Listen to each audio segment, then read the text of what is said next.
एक बार गौतम बुद्ध अपने भिक्षुओं के साथ एक सभा में बैठे हुए थे। उस सभा में बुद्ध के चाहने वालों से ज्यादा उनके विरोधी थे। जिसने सभा आयोजित की थी वह भी बुद्ध से ईर्ष्या करते थे।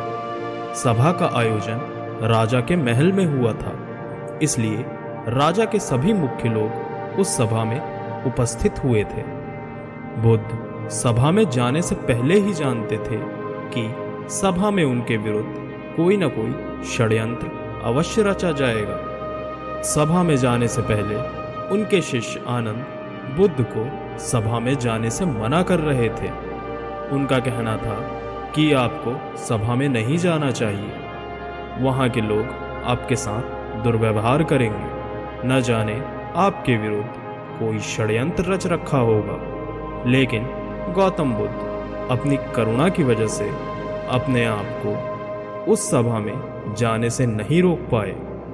सभा की शुरुआत होते ही बुद्ध से ईर्ष्या करने वाले लोगों का यही प्रयास होता कि बुद्ध से कुछ ऐसा प्रश्न किया जाए जिसका उत्तर गौतम बुद्ध न दे पाए। बहुत से तीखे प्रश्न पूछे जाते, परंतु बुद्ध सभी प्रश्नों का उत्तर बड़ी आसानी से दे देते थे।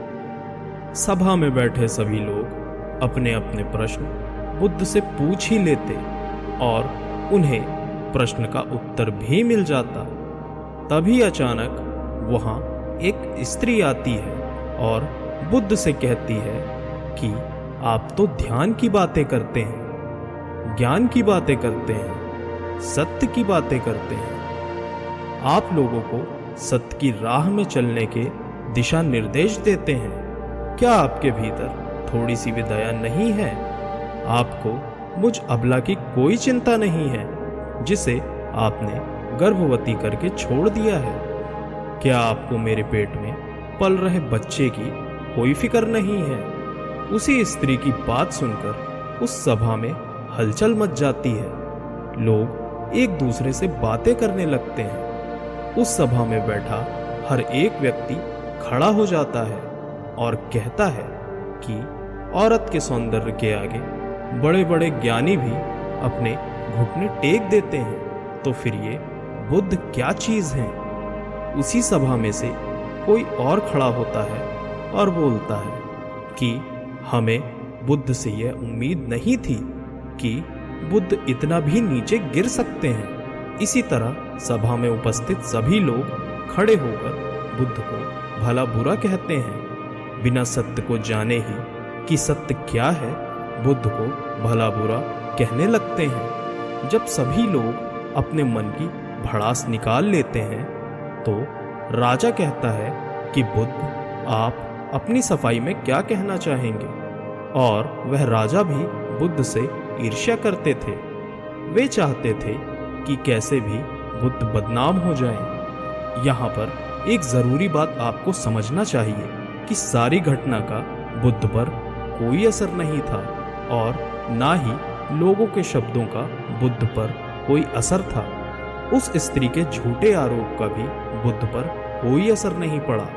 जानते हैं क्यों? क्योंकि बुद्ध सत्य को जानते थे। वे अपनी नजर में सही थे। सूत्र यही है कि चाहे पूरी दुनिया आपके खिलाफ क्यों ना हो जाए, अगर आप अपनी नजर में सही हैं, अगर आप अपने आप को जानते हैं कि आप सत्य के साथ खड़े हैं, तो आपका कोई कुछ भी नहीं बिगाड़ सकता है। सभा के सभी लोग संदेह में थे। यहाँ तक कि बुद्ध के कुछ शिष्यों में भी संदेह आ गया था, लेकिन बुद्ध जानते थे कि वह क्या है, इसलिए उनके चेहरे पर थोड़ा सा भी बदलाव नहीं था। राजा बुद्ध से कहते हैं कि क्या आप अपनी सफाई में कुछ कहना चाहेंगे?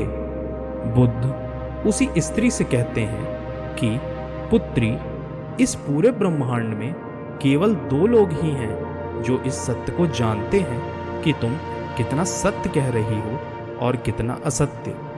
इससे पहले कि बुद्ध कुछ कहते, वो स्त्री बुद्ध से अपनी नजरें चुराने लगी। असत्य का सहारा लेने का कारण है कि आप अपने भीतर डर का बीज बो रहे हो। अब यह बीज जैसे जैसे वृक्ष बनेगा वैसे वैसे आपकी समस्या बढ़ती जाएगी। सभा का एक व्यक्ति उसी स्त्री से कहता है, तुमने बहुत बड़ी बात कही है। अगर यह गलत साबित होती है तो तुम जानती हो ना कि तुम्हें क्या सजा दी जाएगी। उस व्यक्ति की बात सुनकर उस स्त्री के हाथ पैर कांपने लगते हैं और वह तेजी से वहां से दौड़ने लगती है। तेजी से भागने के कारण उस स्त्री ने अपने पेट में जो गठरी बांध रखी थी वह जमीन पर गिर जाती है और सत्य सबके सामने आ जाता है। उस स्त्री ने अपने पेट पर गठरी इस तरह से बांध रखी थी जैसा लग रहा था कि वह स्त्री गर्भवती है। राजा उसी समय उस स्त्री को बंदी बनाने का आदेश देता है, लेकिन बुद्ध के कहने पर उस स्त्री को क्षमा कर दिया जाता है।